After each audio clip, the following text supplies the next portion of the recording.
All right. Good morning, everybody. It's not me on my own. Don't shit yourself. Don't get uncomfortable. This morning, I have a big surprise. It's only one of my favorite people in the whole world to join us on the show, and I don't say that about everybody.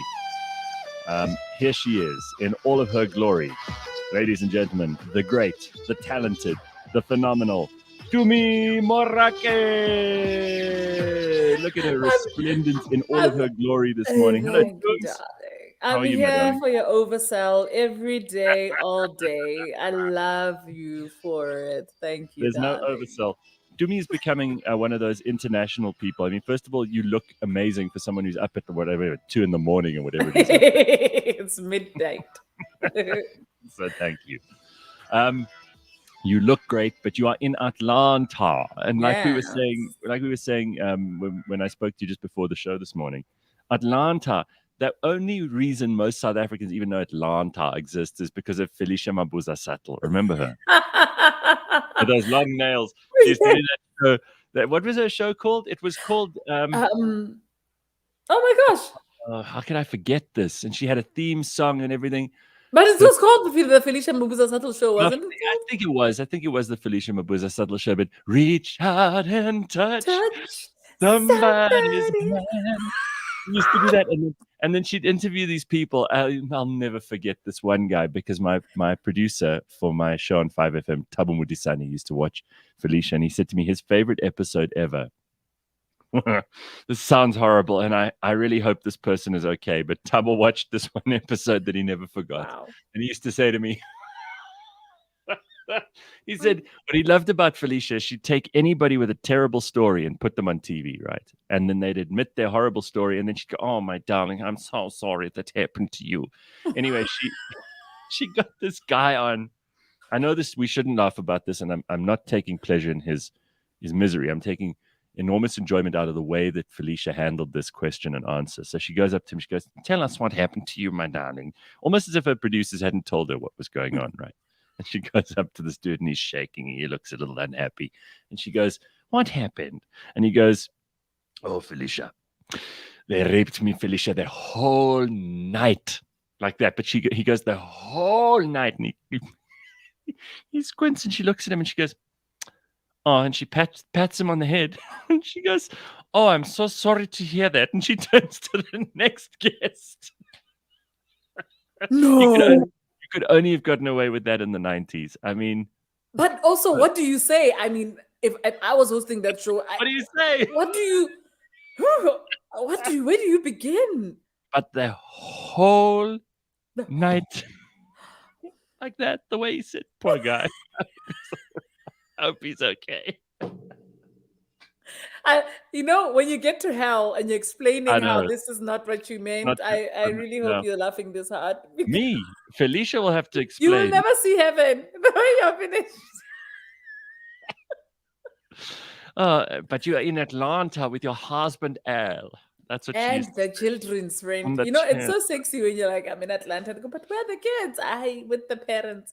Now it's like we're all here, all of us. That's when it stops being sexy. We're all here. Oh, Maybe that's God.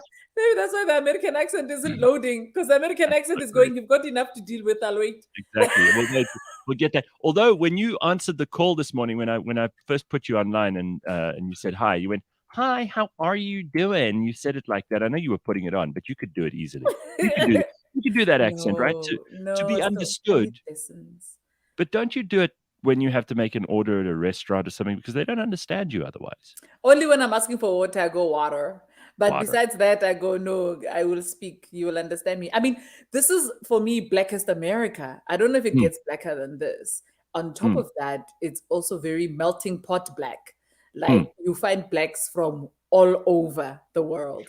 So I feel like if I have to change my accent, somebody is being extra, because I'm sure you can understand me, Right. Yeah, but it's interesting though. Like, how South Africa has this xenophobic thing we need to deal with? It's very interesting when you come from a country where you're the South African and you get the stink eye for xenophobia, and then you arrive and you get to be the foreigner and you get to feel what it's like to be an African in America and get the you suddenly realize how badly we treat our fellow Africans here, right? Well, I don't know. It's about how badly you treat them, or more Othering. like Othering. That's all. it's othering, and it's also the threat there. But how am I a threat? We were all hustling together. I'm not here to take anything away from you. You know what I Right. mean? Yeah. So it's a very interesting thing They because gonna take our jobs. They gonna take our jobs. because I've enjoyed the Southern hospitality, but I've also experienced the, oh, you ain't visiting? Oh, you here to stay? Oh, well, that was so. You know? Oh, okay. When you getting your ass out of here again? And I'm like, your men are safe. It's okay. I brought my own. I packed my own D, baby. I don't need yours. But especially if you're in the entertainment business, because that is hugely competitive. They're competitive as hell. Yeah. So here's Tumi Morake in all of her glory. We've got Leigh-Ann in all of her glory, and we've got a brand new Friday here to celebrate. We're definitely, Tumi, you're in the right part of the world, because we're going into winter and you're going into summer. So we're going to try not. I'm coming home next week, me. I'm coming for soup. So listen, what are you up to? Because I see lots of promos for a Mrs. Bones. Mr. Bones. Whoa, hold on. Well, but you are Mrs. Bones, aren't you? Why does it look like I'm being betrothed here? Hang on, I'm just going to go to your Twitter here because... whoa, yeah, don't get me married off just yet. Like, there's a line. Right. There's a line to what I will do. You play the role of Mamba in Mr. Bones 3. Yes, okay, so Mamba is like this, what is she? Just this horrible... She a bad. She's the bad guy, man. It's about time, you know. Me, I want to be... I don't want to be typecast. I'm a bad, you know. The staring. Yeah, the staring even for 5 minutes. And then you've got like one eye in this show. Yeah, it's so cool. I miss that eye. I miss that milky eye. Oh my gosh, I miss that milky eye. I rushed home once and forgot to take it off, and the kids were freaked out. It was cool. Then I'm going, what is... Oh! Jesus, it's very scary. Yeah. It's quite arresting. Yeah, it's so nice to play though. Like, you know, I've had friends and colleagues who've given me the, but do me why? You know, you know that why, where I go, this is a woke question. This, you can hear when wokeness speaks to you. There's a thing. And I'm like, listen, me, I'm a comedian above and before everything else. Even in my life before I did comedy, I was a comedian. And if there's one thing, if there's a new way of doing comedy to learn, I'm there. Leon Schuster does magic with slapstick. That man is a master at slapstick. And I was like, I couldn't agree with you more. Now, I'm not a fan of his movies. I've never been the biggest proponent of them, but I have such a respect and love for that man. He is, and if you've never met him, you probably don't know this, because he's quite reclusive. He's not the most social guy in the world. He's a very tight circle of friends. I had a friend who, she died last year, but the last time I saw Leon was at her memorial service. Anyway, we ended up talking for a long time. First of all, Leon's back is completely screwed up. I don't know what the hell. He can hardly sit down, stand up. He's got a back that was made out of ceramics. It's a disaster. Yeah, shame. Poor man. A lot of pain. Yeah. But he is a gentle, friendly, decent man. Yeah. And somehow in the public imagination, especially in those sort of woke circles that you're talking about now, he's become like the bad guy, because he used to take South African stereotypes and show them back to us. Right? All of them, though. All of them. The poor, the rich, the black, the white, the old, the young, the Jewish, the Afrikaans, all of them. He would show us all of those stereotypes, and they were us. And we would laugh at them. They're the most popular movies. Let's just never forget this. Leon Schuster has an unbroken record of the highest box office sales in South African history. That's among Afrikaans, English, black, white, everybody. They love his movies. Now, you can sit there on top and you can say, oh, I don't approve of people like making fun and doing accents and putting on blackface and all of this stuff, because I'm so woke. But you haven't made a fucking movie, so shut your mouth. Yeah. Oh, I was thinking about this just last night, having a conversation with a friend who was up from the wilderness, and she was making... Hang on. When you say the wilderness, the wilderness. You mean she came out of the jungle and she's like, came up from the wilderness. she's a bit like primitive. She wears like loincloths and shit, or she's she's got a bone nose ring, a bone that runs through her septum. Talking about stereotypes. Yeah, sorry. Anyway. Yeah, and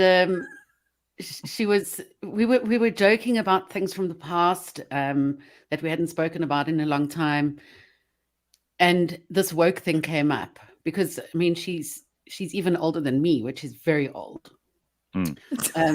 And so we grew up in the times of putting on accents. Even, and trust me, this sounds like the I have black friends thing, but I have gay friends. And, even just talking about sexuality in a different way. And now it's completely different. You've got to step on eggshells. Even the gays are laughing at the gays, but no one else can laugh at the gays, Oh, no. There's huge pressure. So just as a quick sideshow here, like now the gays are terrified of saying something that'll upset the trans people. That's how it works. Yeah, exactly. Because the trans people are super, super woke because they're on the cutting edge of the culture war type stuff. And then the gays are like, but we're still here, They're like, we're over here. Yeah. And the lesbians, I don't know if they really get along with the gays and the trans people. And you know what? It's so difficult to figure this shit out. And if you're going to be woke, it's a full-time job. It's really a full-time job. Yeah, absolutely. You've got to be switched on the whole time and, dissecting everything that you hear. To be straight is hard, guys. To be the straight on the outside is hard. You must understand. If within the LGBTQIA community, there is already beef and confusion. Imagine us on the outside. We keep getting into trouble with everything. Now there's also, like parents. If you're a mom, if you're a straight mom or dad, just forget about it because everybody's going to tell you how to raise your kids except you. You don't. Now everyone's climbing in on how you should do that. So did this friend go back to the wilderness happily, or did she go we were speaking about soup to me, but she brought up some soup, and I'm not sure. What brought it up, like as in? No. You've got to just choose your words carefully here. And I'm not sure what meat is in there, but it might be human. Oh Jesus! She really is from the wilderness. Please. No, she's quite sophisticated, I must say. You know what I wish for? I don't mind. I've always said this. I don't mind if you are the wokest person in the world, and I've encountered such people. But please also remember, like, we've all got to have a sense of humor. I take certain things quite seriously. Like, I have free speech. I'm not a free speech absolutist, but I take it pretty seriously.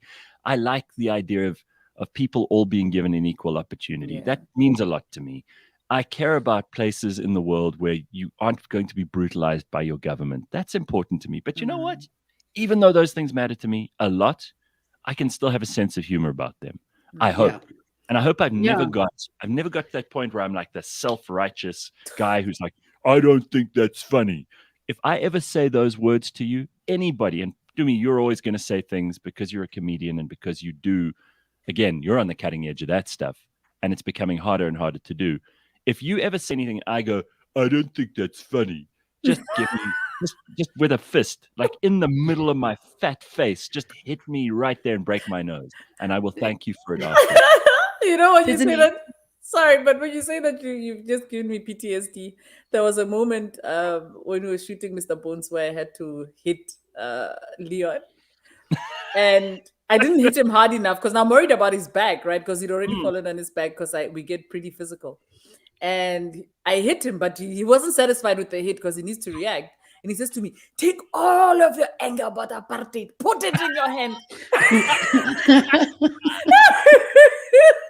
I love that. And did you clap him? I couldn't because I was like, if I do that, you're going to be in a coma. Like, you don't understand how much of that shit is in me.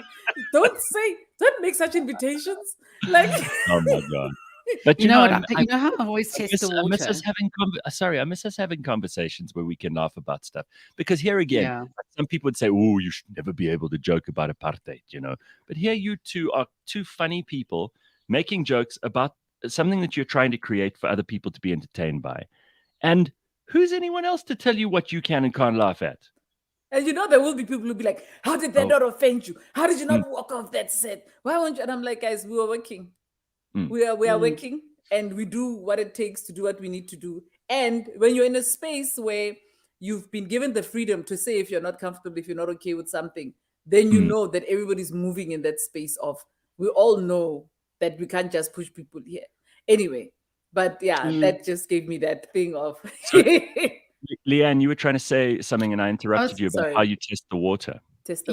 I always, if I'm in a crowd of people or, colleagues or clients or whoever, my friend and I used to always test the water by, seeing where their sense of humor lies. In a restaurant, as soon as I placed my order, my friend would say to the waitress, no, she can't have that. She's too fat. And then depending on who laughed or who just, stared at us, then we knew what sort of crowd we were dealing with and how woke they were. Guys, I recently had the time of my life, I have to be honest. I watched DC Curry. DC Curry is 65. He does the comedy that made me want to do comedy. Right now, I hate comedy. All this PC BS and cancel culture nonsense has made it so hard, right? Like you have to go, screw it, I'm going for it. He literally went up there and I felt like I was back in the 80s and 90s. He was saying everything, you're going, no. He even did a Kobe Bryant joke and then went too soon. Oh, wow. And when I heard that whole crowd laugh in spite of themselves, I was like, this is comedy. When you can take pain, guys, and you're right, comedy is a space where you break every rule society said you can't break. You tear up your contract with society about who's downtrodden, who's what, and you spew it out. Because what ends up happening is that the person who is guilty of stepping on this guy is laughing, but also going, actually, I'm a kake. The one who is down there is laughing and going, it's so, but yeah, you're right. This thing is life. I don't know. I just feel like you laugh and you even if it's not healing you in that moment, that laughter, actually, it is always healing you. You're either laughing, the endorphins are doing it for you, or you're going, there's a little bit light to this pain. There's nothing you can't laugh at. There's DC Curry. He's from that generation. I mean, listen, let's face it. A lot of those guys have made, like Eddie Murphy made his money. He doesn't have to do this anymore. You've got those greats. I mean, I think back at Richard Pryor, and Richard Pryor poked every bear that you could poke. He looked for shit with everybody. He didn't care. And there's stories about how he drove his car into his ex-wife's house because he was so angry with her. I mean, the guy he was drunk all the time and he was high all the time. He didn't give a shit. And he was a comedy god. There's no other way to put it. Yeah. Those people are hard to find now, because you look at what happened to Chris Rock making a joke about, Will Smith's wife, and it's at the Oscars, which is like the most sanitized place ever. What did you think of that? As a comedian, I really respect Tumi. What did you make of that? Because everybody's had an opinion, and I actually don't care about most people's opinion. I want to hear yours. It's become, again, everybody's a cultural cop. Everybody is an advocate for what you can say about Black, because it became a fight about Black women and our silence and our the violence against the policing of our bodies. It became a whole thing about, you see now, you said the Oscars were so white, we put the blacks and the blacks are fighting. For me, I'm just going, oh God. A guy was at work and you thought it's okay to slap him while he's at work. You humiliated a man publicly. I actually don't care what Chris Rock said. I watched Ricky Gervais. How many times Ricky left without even a middle finger nyana? And then you want to come and tell me, because it's so much deeper. We can all write. Ricky basically called them all pedophiles. He outed people. He proper outed people. Yes. And you come and tell me no because he said this about Jada. Guys, firstly, also when I think about the gag and the fact that they laughed about it, I was going, if she's always done crazy hairstyles. I didn't even know she had alopecia until people are going, everybody knows she has alopecia. We are not everybody. We don't live in the tabloids. We don't watch Red Table. But for me, she's bald. G.I. Jane is bald. It really is a G.I. Jane joke. Also, it's a on the plus side, if you're really never growing your hair back, there's a role for you. How did that go way over your head and you decided that's the one thing that must get a man, your wife's name out of somebody's mouth? It's like, I agree with people who say Chris took a hit for all of us, for everything else we've said, since we've had to find out about their dirty sheets. You understand? For me, it's a guy who he's humiliated enough, and this anything would have broken his back. Anything. He could have gone and said, "Ooh, that green dress looks like rotten gum," and then this guy would have come and done something. Well, that's the whole thing. And I'm looking at one of the comments now saying that apparently he's checked into rehab. And I had Will Smith. Hey, rich people. Now, Why did I kind of had this feeling, and I never voiced it. But when I saw his reaction, and I thought, is he like fucked on something? And the crying, and then maybe. Also, if you're going to be, so as I understand it, because I do want to close the chapter on this one little pop culture event that everybody hasn't got enough of. But if you're going to be proud of being bald, which Jada said she was in a video, apparently I haven't seen this. So she's like, you know what? If you have alopecia like I do, just be proud. Don't worry. It's nobody else's business. You can get on with your life. You can look beautiful just like I do. And she has her bald head, right? And I think, good. Then if you're proud of something, then when people joke about it, you don't care because you're proud of it. It's like if you joke about something I'm proud of. Oh, Gareth, I like let's say I like my fingernails. I'm happy with my fingernails. You're like, oh, Gareth has these dank ass, disgusting, dirty, nasty fingernails. I'm going to be like, because I'm proud. And I mean, I remember a song in the 80s, the proto-rap song. I don't think anybody's going to know this except me, called Bald-Headed Hose. It was a song about bald women by Willie D, who was like, and it's the meanest song. I mean, if I had to find the lyrics for this thing, it's so bad. And Will Smith isn't exactly hunting Willie D down just to fuck him up about his song Bald-Headed Hose. He's like, there should be a crime against bald-headed hoes. Why do you want to be bald? Nobody knows. I know. No, I kid you not. So, leave rich people with their rich people issues, guys. Exactly. Like, honestly, the man ended up with a standing ovation after that disgusting behavior. So, and this moment in pop culture is important, Gareth, because the rest of us have to jump onto stage, and there are idiots who've decided that was license for them to now react that way. Because he was the third comedian I've seen getting punched on stage. I just never won like that. But the crowd has always given comedians shit. They're like, "Oh, fuck you," or whatever from the bleachers. But that's okay. You comedians can handle that because you have smart mouths and smart tongues, and you have an amazing ability to like sort out a heckler immediately. And I've seen it happen, and it's amazing. I love it. We all need to see that more because everyone on Twitter is basically a heckler. And if a comedian's doing their job, like you say, they're on stage doing their job. You can't do that. Don't go near the stage. Because if you go near the stage, I reckon what we should do from now on is immediately just have big Congolese or Nigerian security guards at every comedy event. Or just like that invisible electric shock wire that they use in the States to stop the deer from roaming. Yes, that you use for cattle so that they don't cross the boundary. I mean, he did Wild Wild West and no one threw tomatoes at him when he was walking in the street. You know what I mean? Like, or Bad Boys 15 or whatever. Nobody went to the movie and then burnt their ticket afterwards, or their poster of Will Smith. Okay, so just to move on from that, are you doing any stand-up at the moment, or have you done any recently? Because then you'd have a direct kind of thermometer on what that world is like at the moment. It's wild. It's wild. Every comedian is going up, I double dare you to get up on stage and touch me. But yeah, I think a lot of people have already gotten over it. I just love the concentration span of anything that blows up, especially on the socials. Like we care for 2 seconds and then we're done. We're done, eh? We're done. But yeah, so I've been doing spots here. I did some spots in New York. It's ridiculous.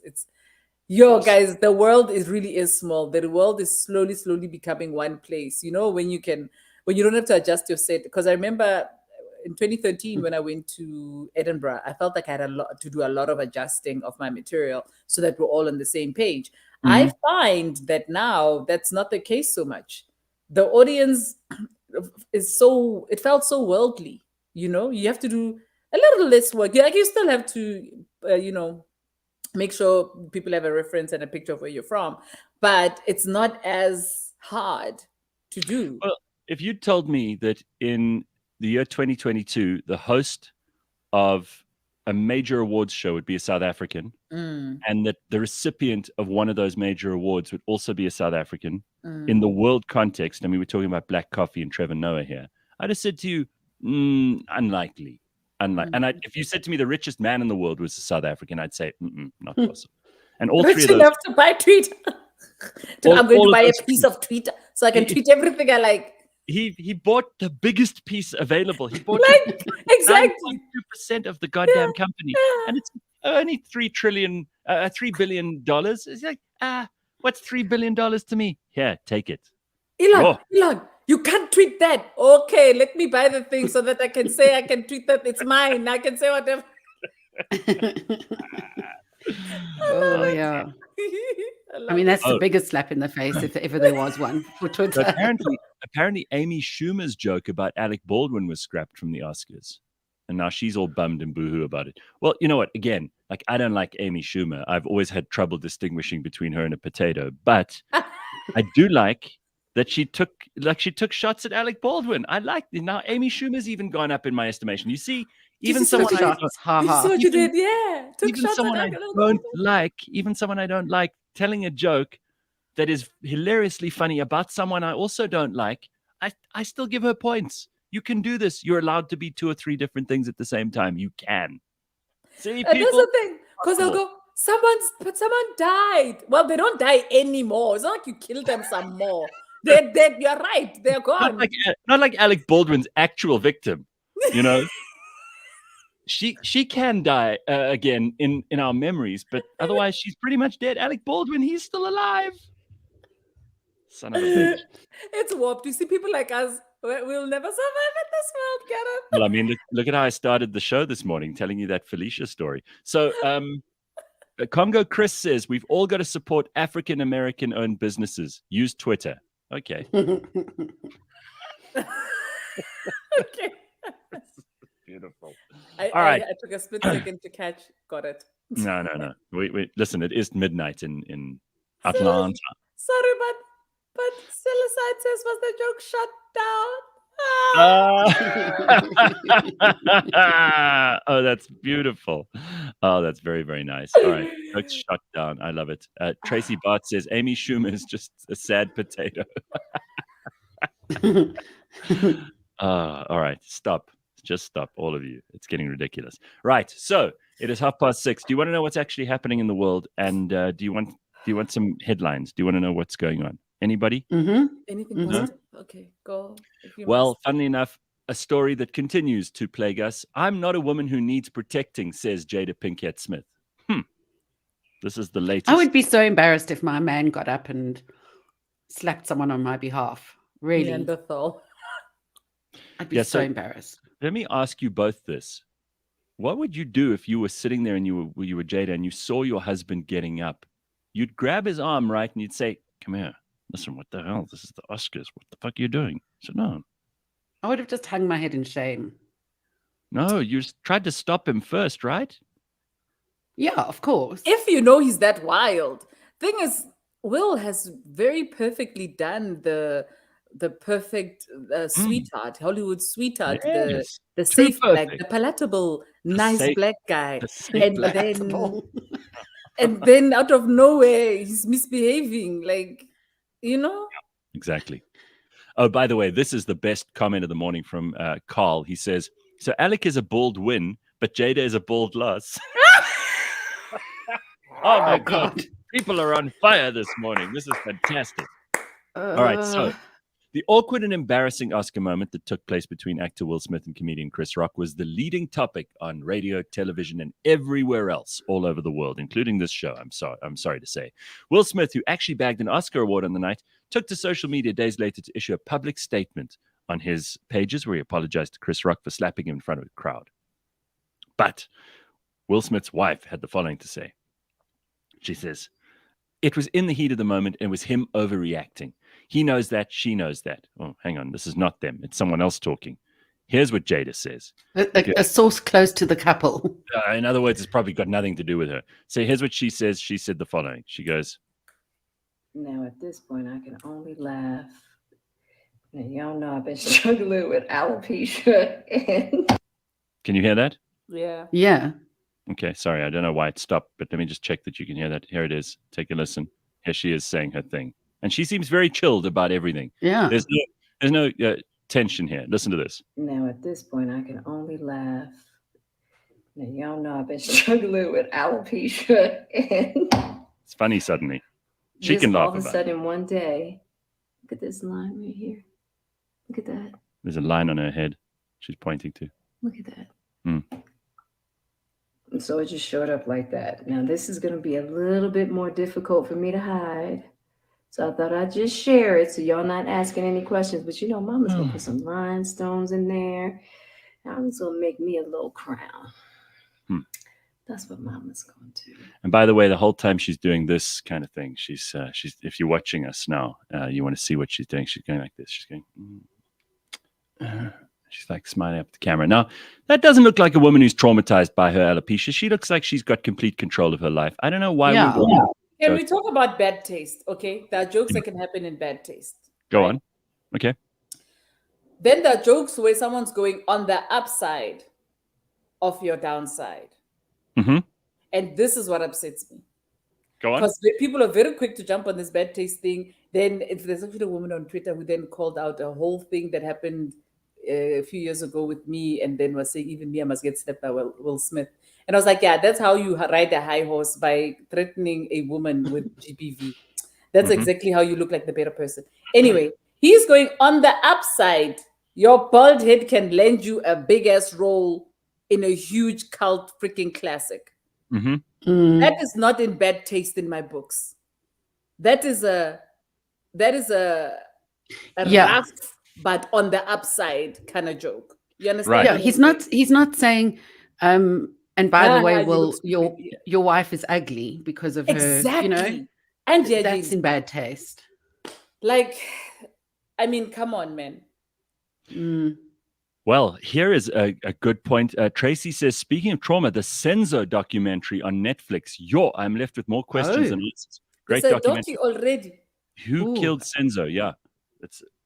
I saw a billboard for this on the highway yesterday. How do you not get killed for having a docu like that? You know, one thing that scares me about South Africa, you can say what you want, but people then have funny accidents and crimes that go wrong and they disappear. I must tell you, I took an Uber last night to a drinks party in Sandhurst. Okay, a very smart suburb, you know Sandhurst, right? So I went to this drinks party. I took the Uber. On the way, the Uber driver's pointing out all the politicians' houses in Sandhurst to me. This was fascinating. Uber drivers know everything, people. If you want to know the news, he's like, that big house with those high-ass walls, and I'm talking about like 8-9 foot walls, Floyd Shivambu. We drive on a little bit. He points to another house. He goes, that's where Cyril lives. He doesn't live in the presidential residence. He lives here. This is his house. This is where he uses that house for ceremonies and things. This is where he actually lives. We drive past the gate. We're like, nice. He goes, down here, this is where this politician lives. That's where that politician lives. All of them. He knows all of them. He says, that one's daughter is always drunk. I have to pick her up from clubs. Nothing about side chicks, Nyana. There is a nice scandal, Nyana.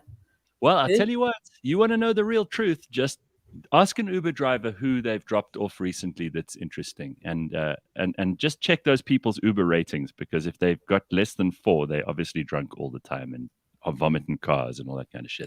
Also, note to self: if I'm getting up to dodginess, not an Uber driver. Got it. Yeah, not calling Uber. They'll tell everybody, especially if you get into naughty stuff on the back seat. They will know. Ooh, friends like this one time. Never mind. No. Anyway, so right. That's probably more important than any of the headlines I can give you. Ed Sheeran and The Shape of You. There's still a copyright dispute ongoing here, but he has won it. Remember, someone said that Ed Sheeran had stolen the notes, the chords, the melody from Shape of You. I'm in love with the shape of you from somebody else. So And is this somebody else famous and doing well? No, of course not. Why would they be suing if they were, right? That's what I'm checking. I mean, he made your song famous. Why don't you just call him privately, be like, my guy, give me something. Right. So apparently the judge said Sheeran neither deliberately nor subconsciously copied a phrase from a British grime track called Oh Why. Shape of You was released in 2017. It's the most streamed song ever on Spotify with more than 3 billion streams. It won Ed Sheeran a Grammy for Best Pop Solo Performance, and he has a writing credit on the track. But the two other songwriters, Sammy Chokri and Ross O'Donoghue, alleged the song had musical similarities to one that they wrote called Oh Why. Was it on SoundCloud? Where was it? SoundCloud. Where would Ed have heard it? Probably. I mean, so anyway, the judge said, no, because, they probably listened to this thing 100 times and then they go, and sometimes the judge might have no musical ear at all. So you take your chances. The judge is like, isn't that the Mickey Mouse song? Exactly. So anyway, Ed Sheeran, lucky him, he hasn't had to pay over half of his money for The Shape of You, and probably more than half. And then this is an interesting, Jesus, whose Hadi-Do is that? Was it your Hadi-Do? Is it yours, Yes. Leigh-Ann? It's full. Dumi, does that make you feel like home? I'm gonna be enjoying this. Hey, I'm coming home next week. I said I'm coming next week for a little bit. Nice. So here's while full wakes up and does. I'll tell you what I'm gonna do. I'm gonna just tee this up for you, Dumi, and then you run with it. All right? Okay. The Cape Town SPCA is offering a 5,000 Rand reward for any information that can lead to the arrest and successful conviction of a man seen on CCTV footage sexually violating a goat in Dunoon in Milnerton on Tuesday evening. You see that? You go. No, please. The thing is, do you realize that by being in the presence of, because usually this stuff happens in very rural areas, in the villages. The jokes about it that stretch back to Europe and the sheep herders in France and Italy and in Ireland. Big in New Zealand. Do you know that for you to be caught on CCTV camera doing this, it must mean that it's going on continuously where there aren't cameras. Am I right? Yeah, and these videos are coming up more and more lately, because I think the last time I saw one of those was late last year. I saw a video of a dude as well helping himself, but the animal did not seem non-consensual when I was watching it, to be honest. Like, I know we don't speak the same language, but I was like, this animal looks like it's into it. Like, I don't know. It's hard for me to judge it, because I'm sure there's a branch of animal erotica that no one wants to explore, but exists. Please. Oh, no, but Jesus. Seriously, if dolphins can be so rapey, why can't goats and sheep also have a side to them? Because they're going, I'm either going to be the cheese at Woolworths, or I'm going to enjoy something right now, and this is how I go out. You know what I mean? I don't know. And look, it didn't surprise me too much, because I remember a few years ago speaking to a colleague who we got quite smashed, and he shared, because we were like the dodgiest things we've ever done, and he once killed a chicken because they were teenagers and learning how to pump, and they were pumping the chickens at the place, and then he killed this one. He over pumped and it died. Right. Oh no. And so after that story, nothing shocks me about what's happening with Old MacDonald's farm. Let me tell you, we now have 17 reasons for this show to get us into trouble and get us back. Oh Lord. No, but oh boy. Because I understand the PCA being upset and whatever, but was the animal hurt? Because we saw the CCTV in the CCTV footage, which I haven't seen. I don't want to see it. That stuff is disturbing. No, I don't want to see it. Ever since I saw that last one, where I was like, this animal doesn't look like it wasn't. I just want to know, does the animal seem in pain? Because also we're fighting for the animal, but did the animal say it's not okay? It's all I'm asking. Like, it's very hard for them to consent. How do we know? Jeez, it's such a tough thing. But I guess giving a voice to the voiceless is what they do. I have to ask again. So speaking to News 24, the spokesperson, Jaco Pieterse, said the organization was in possession of CCTV footage and was working with goat farmers to try to track down the culprit. The perpetrator climbed over the kraal fencing. A description of what the footage shows is too horrific to describe. It is horrible. We cannot believe any person would engage in sexual activities in an animal, let alone in such a cruel and inhumane manner. So it doesn't sound like this is a very gentle. It doesn't sound right, yeah. Doesn't But sound also, and also smelly. Like, you know how you make your person shower if you know you want to get. Can't do that with a goat. You can't really go, hey, goatee, can you shave your goatee before we do the things? So there are some of the goats. See, now I feel bad. Don't show me. See, now I feel bad. Don't show me the goats, man. Now I feel horrible. Those are the goats. Those goats are absolutely outraged. They're actually on their way to a protest as we speak. And they're loud, eh? Do you know that if there's a slaughtering that has to happen, I'm always like, please let it be a sheep. If you tell me it's a goat, I get stressed because those things are not subtle. They start screaming from the minute you point one out. Yeah, they chose me. I don't want to die. Don't take me. Those things are so loud. Oh, I can't. So for this guy to even, I can't. Yeah, this is going on. So everybody, don't think that the world is perfect in every way. All right, just everybody just calm down. And then I don't know if you heard about this story, but this Pumi told me yesterday. Pumi Mashiko told me about this. Apparently, there's this guy. He's quite a well-known actor, and he had a girlfriend who is now a witch doctor. She's a sangoma, but she's also got powerful medicine. She uses witchcraft as well, so she could be an umtagati as well. Oh. And she is now in huge demand. People are lining up all over South Africa to get a bit of her time because it turns out she is able to wreak all kinds of ugly vengeance on people she doesn't like. So, if it works for you, if that's what you're looking for, maybe that's what we need in our lives is a good sangoma to defend the goats.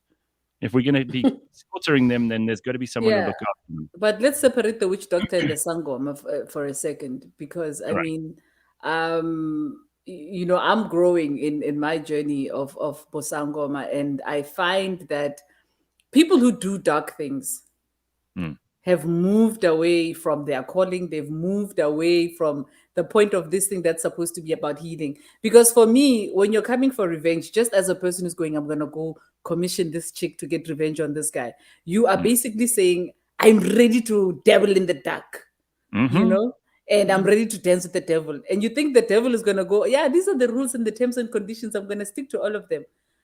We know some people are into that. That's why they go to these umtagati. This is why they ask for the muti, the bad muti. They want that stuff. That is sick. How do you live with yourself afterwards? You're satisfied by what? That's too much energy. I wish people put that much energy into love. Hey, people have energy for hate. Oh my gosh. If we could just channel some of that energy into love, hey, we could make magic. Can you imagine the world? That's such an interesting idea, is that it almost feels like hate is easier to just produce. Yeah. It seems, but it's energy. It's draining. It's draining. I'm saying this because I know what it's like to hold a grudge. And I remember when I finally let go, and it was probably the first time I slept for 8 hours in a long time. And I thought, I held on for so long that I couldn't even sleep properly. People need to heal, man. Otherwise, we'll jump on stages and punch people for no reason. Well, there's a lot of anger. There's a lot of people don't know how to deal with their anger, and if we're going to be serious about this, I mean, we can unpack a bunch of reasons. So what happens? What happens if you do that to me, Gareth, and then I find out you're doing this to me, and then I find a good sangoma who's like, no, let's just return it to the sender. And then this thing comes back for you and goes, well, you sent me on an assignment. I'm going to complete it, except I'm going to complete it with you. Whatever your belief structure is, whatever your values are in the world, it makes sense to me that if you send out bad, you're going to get bad back. Right. If you send out good, you're going to get good back. That's just basic transactional stuff. That's not complicated. It doesn't have to be, you might believe in a whole complex hierarchy of structures and ideas and dogma and religious text or whatever it might be. Dogma and godma. Or you might believe in absolutely zero, but it makes perfect sense to me that if you spend your day plotting revenge and being angry with people and looking for reasons to hate people and festering in, ugliness. It's got to eat you up. Where your focus goes, energy flows. There we go. I love it. Carl says, you see, you fuck one goat, huh?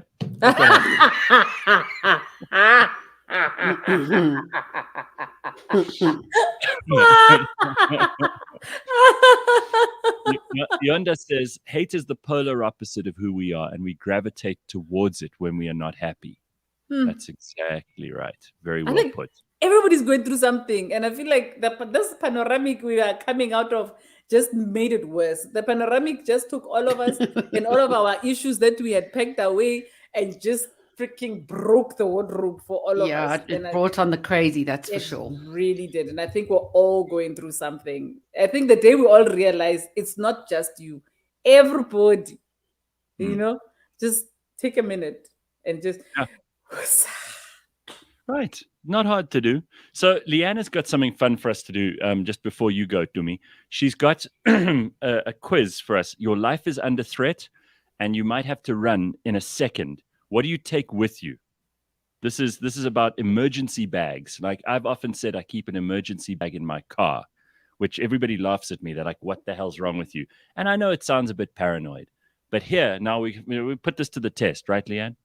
Yeah, so I've got some pictures. If you can put them up there, Gareth. All right, which one do you want first? Well, you choose, and then we'll try and guess what sort of person this is. All right, so here's one person's. We've got, I think that's an umbrella. We've got sunglasses. What do we got here? We've got, what else have we got here, Leigh-Ann? I mean, I can't really tell what's going on. A mouse, headphones. A laptop. This person has like a larger bag with her laptop, and then the smaller has like essentials, but also chocolate. This person is a human rights activist in Taiwan. So this human rights activist is like involved in quite serious big company stuff, like a big Taiwanese steel plant which released toxic waste into the sea off the Vietnamese coast. Thousands of livelihoods were destroyed. So we're talking big stuff. Okay, but for her, the priorities are obviously pens, umbrella. All of that is urgent. What is that? Breath? Is that breath spray? Maybe it's sanitizer. Sanitizer? Yeah, it could be sanitizer. But she's talking about, in her small bag, she's got her passport, purses, earphones, power bank, charger, notebook, pen, flash lamp, whistle, a bag with basic skincare, hand sanitizer, medicines, and chocolate. She doesn't know, obviously. Can I just say this is a stupid emergency bag because that doesn't. This is not important. I mean, like, I don't understand the need for the laptop, the computer mouse, for example. What a waste! Dude. Really, you don't need that. But think about if like your home is under threat, are you not going to grab your laptop? Maybe. No, I have an iCloud. Yeah. You could probably. Yeah, exactly. That makes sense to me. That makes sense. Let's look at another one, see if it's a bit better. Here's someone else's. This is all medical stuff. This one is intending to hurt themselves. Yeah, this one is going to hurt. They've got lots of clothes in the bottom there. Is that underwear mostly? Then they've got an old phone, a new phone. That's clever. To have that old phone. Like a burner. Yeah, a burner phone. Then they've got a comb, which is interesting, and lots of like toothpaste, hand sanitizer. It looks like pills of some kind, cotton wool, bandages. This is a sensible. Deodorant. This is way cleverer than the previous one. But okay, well then this is the human rights activist that you'd want to be with. This guy's name is John, and he's in the Philippines. He says, here we eat threats for breakfast, lunch, and dinner. So there, I mean, if you want to be an activist in the Philippines, the president has basically said, shoot any activists who get in their way. So he's got to kind of be on the run the whole time. But he's also got fake IDs, this emergency phone, He actually can't count the number of times that he's had to go into hiding in the past 2 years. Sure. And he says it's unlikely that it'll stop because the presidential elections are coming up and it's even worse now. All right, at this juncture, I will tell you what is in my bag so that you don't think I'm making it up after I've seen the other pictures, because these guys are stupid. In my survival kit, I have got much more obvious things. All right, so I've got, if I leave the house, I'll pack my handgun. None of these people have a fucking gun, which is stupid because that's what you need in survival. If there's a zombie apocalypse, tell me how much that comb is going to help you against the zombies. Gareth, these are real Stab them with people. it. They're not. Stab them with it. We're not talking about the crazies escaping zombies. So you need a gun, you need rounds. Obviously, I don't keep those in the bag in the car. That would be stupid. But if I did, I would, if I were running, I'd put them in. Then you need a burner phone, which that guy has, which I think is sensible. You need razor blades because those will always help you. Razor blades are useful anyway to cut through anything, right? You need those. You need a lock pick of some kind, because people forget that you're going to have to pick locks and open things. You're going to need to know how to use it. An umbrella is useful. So that previous girl, she had a good idea with the umbrella. You need a lighter, like a fire lighter. That makes sense. You do need sunglasses because that can often help you to disguise your identity. You need a change of clothes. You need a data USB. Either it can be with all your stuff on it, or it can be blank so you can use it to upload other stuff. Protected, one of those protected USBs. Yeah, correct. You need a waterproof container to put stuff in, a little container for things that you can't allow to get wet because you may be going through the rain. Your kit is sounding more and more like, there's one that I sent you that has what looks like a sword in it. And this made me think, this would probably be closer to Gareth. That's my vibe. Now, that's my vibe. This is what Tumi and I, if you chase us out of our house at midnight, we're going to have all this shit in our cars, especially that toy. What is that toy that looks like a dog toy? This guy is Glenn Hayden. He lives in wildfire territory and he's a firefighter, and he has a wife and a little baby. So that toy would be for his baby. And he knows what it's like to have to flee, especially now that these fires are more and more prevalent. He's also, and this made me think of your waterproof covering. He's got important documents are kept in a fireproof envelope. Right. And then that sword is a sword he inherited from his grandmother. Then he's also got a nappy bag. So it's like from one extreme to the next. Sure. But yeah, he's got like knives and fire extinguishers and first aid kits, and like that looks like a tomahawk hammer, walkie-talkies. And you need to either have your real passport or a fake one if you've got one, and then you need cash. Cash is essential. None of these people have cash. You've got to have a pile of... This guy has cash. But you need it in different denominations. You need it in euros, in dollars, in rands, and in whatever different else. Currencies, Yeah, right. Absolutely. You also need you know what you need? Is a pair of medical shears or scissors that can cut through shit, like for bandages and so on. But you've got the razor, so you don't need to. Well, no, because scissors are actually quite handy to cut through certain things that it would take you too long. And you can stab someone with it. Yes, correct. So I'm just saying, a headlamp? Nobody has a headlamp? You need a torch? Yeah, that'll be helpful. That kind of stuff is handy. I'm just, I'm saying, I think mine is better than these people's. I do like that little axe he's got there, though. Yes. And a walkie-talkie is a good idea. Well, I mean, it needs to link to someone else. Yeah, but you'll just jump on any frequency. You'll flip it until you hit some. You'll be listening to Metro and then hear this guy. Yeah. Coming. Mayday. All right, whose is this? Whose is this survival kit? This looks like a schoolgirl's. Enema? What is all this, Leigh-Ann? Explain to us. All right, I'm just scrolling to it now. Oh, I see. Are those by surprise? Because we need zip ties. Those you also need to have. Those are useful. No, so those aren't zip ties. Those are actually balloons. Those long balloons that can make animal shapes. Is this a clown's emergency kit? Well, you could. I mean, some people say clown, others say Australian. Oh, wow. Okay, explain the difference. Okay, so this is actually a woman who has had to escape floods before in Australia. And she's ended up in these places where you kind of are all put into like a refuge center. And one of the things that she packs is in one of her bags, it's not pictured here, but is her own pillow. She was just saying how when you're in these situations, especially with your kids, there's nothing better than being in one of these shelters and having your own pillow that smells of home. But yeah, she's got duvets, pillows, phone chargers, balloons to entertain the kids. And then, just the stuff that... This is not a serious person, because entertaining the kids in a survival situation, the kids will have plenty to keep them amused. Trust me. Well, I had to throw in this one just because, she's Australian. But there's a lot of food there too. It's like 2-minute noodles and... Yeah, I'm guessing she's a little overweight as well, just saying from her selection. No, but you'll be surprised. Entertaining the kids is essential, especially in a panic situation. What would you put in your survival bag, Tumi? Oof.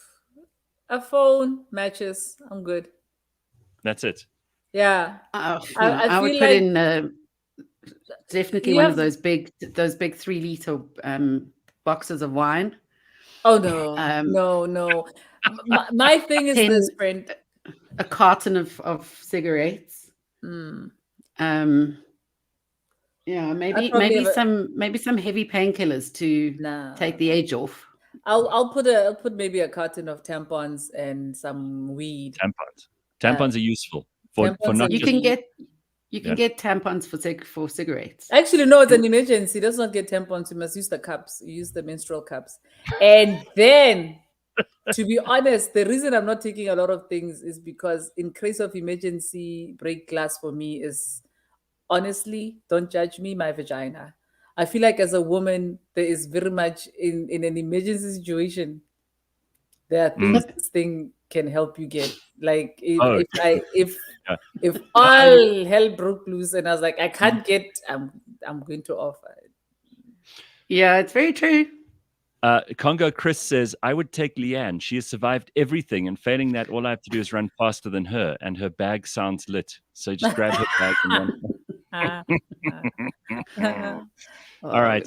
Well, listen, Tumi, I know you've got to go because you've got a busy day ahead of you tomorrow, and I wish you the best of luck for your Friday's still coming. Yeah, it's Friday now. It's 1 a.m. It's 1 a.m. No, Friday. Friday 1 a.m. is still Thursday. When you wake up tomorrow morning, it'll be a beautiful Friday, and we'll already have used up most of ours. So thank you for being with us, my darling. I love you lots, and all the best to you and your lovely family in Atlanta. We will catch up soon. We should. Guys, please tell Claudine I love her, and I think she's freaking hilarious. Oh, yeah. Claudine's going to be joining us a bit later on. She is our guest this morning. We'll reintroduce you to her if you don't remember her. And she's doing really interesting stuff at the moment, including entering a pageant, which is a whole other world of crazy. But we'll get to that. Tumi, be good. Bye, guys. Thank you. Bye, baby. Bye. Okay. There we go. There's Tumi Morake, the great Tumi Morake, everybody. And when she's back in South Africa, then we'll have lots of other things to talk to her about. But keep an eye out for Mr. Bones 3, Son of Bones, where she plays the role of Mamba, and she's only got one milky eye and one normal eye. So I'll wait to see that. She was looking spectacularly better this morning, I can tell you that. Yeah, there was an improvement. All right, well, all these survival bags have, a lot of people are commenting, like, why would you have all this stuff? And I know it's a little bit crazy, but I'm a bit crazy. I'm not think about the Ukraine at the moment and how those people have had to flee at the drop of a hat. Exactly. I thought about those people. I'm not a prepper, but I like to have a lot of certain things. Like, funnily enough, food is not a massive thing to me, but I've got lots of light bulbs. And look at this. I went and bought some more batteries yesterday because I suddenly ran out of batteries on a device that I need for recording here. And I was like, I better go and get batteries. So what did I do? I bought like 10 packs of batteries. So it is a bit of an American thing. Like these, I watch these home makeover shows or these home organizers. Yeah. And in America, they've got these special drawers and containers that you buy that are specifically sized for storing batteries of different sizes. And they also charge your batteries as well. It is a bit of an American thing that you're doing. It's a crazy American thing. It's not normal, and you shouldn't be doing it. But hell, what can I say? I'm halfway there. All right, everybody. It is 7 o'clock on Friday, the 8th of April. We got lots more on the way for you. Stick around.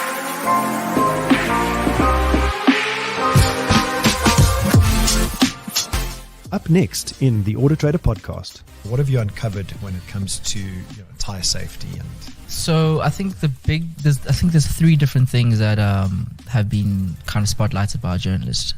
So the things that are going to ensure that your tires are safe to drive on is damage. So essentially, this is the thing that costs drivers the most money, is damage to the tire. So potholes, nails, those sort of things. And it's important to look at your tires every single day before you drive them. catch us every Monday at 9 a.m. on YouTube and on autotrader.co.za.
Some people want to forget all about the 80s. Some people would prefer not to remember the hairstyles, the movies, the fashion, those pants we used to wear. God, those pants we used to wear. Some people would prefer to never hear an 80s song ever again. We are not those people. That 80s show.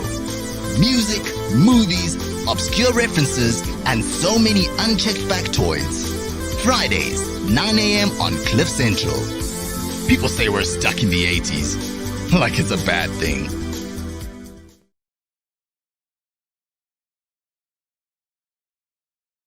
Sure. Sorry, I don't know what happened there. Suddenly I was connected, then I was disconnected. I tried to add Leigh-Ann Mole, and suddenly it was gone. We're back. Okay. CliffCentral.com Friday morning, and lots of stuff going on. We've got Claudine Herman joining us a little bit later. She, of course, is a South African comedian who has decided to enter Mrs. South Africa. So we're going to ask her all about why she'd want to do something like that.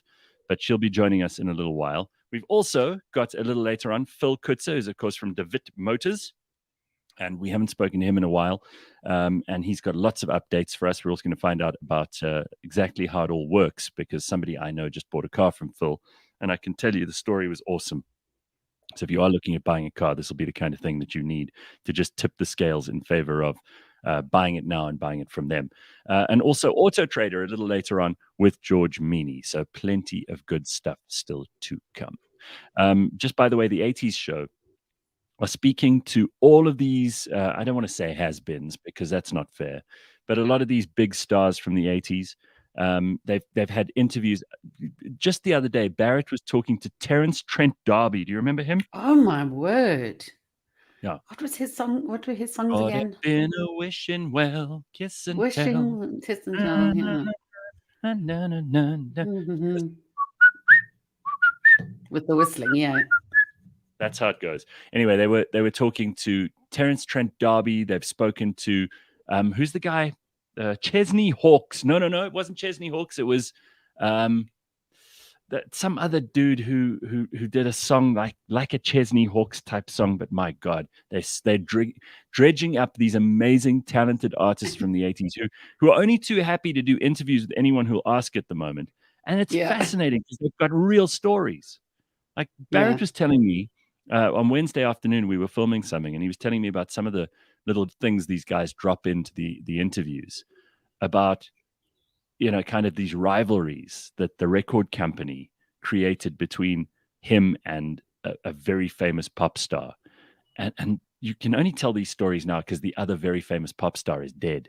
So you've got to listen to the interview to hear more, but it's fascinating. Now the songs are coming out. Tracy Bard says, "I am the one and only." Yeah, that's right. And Steph, sign your name across my heart. Please don't. Let's not go down that path. That's for the 80 shows later on today. Get in with them and you can do all this you want. So Carl says, Gareth, when there's an apocalypse, I hope those batteries keep your tummy full, you twat. Okay, well, listen, Carl, calm down.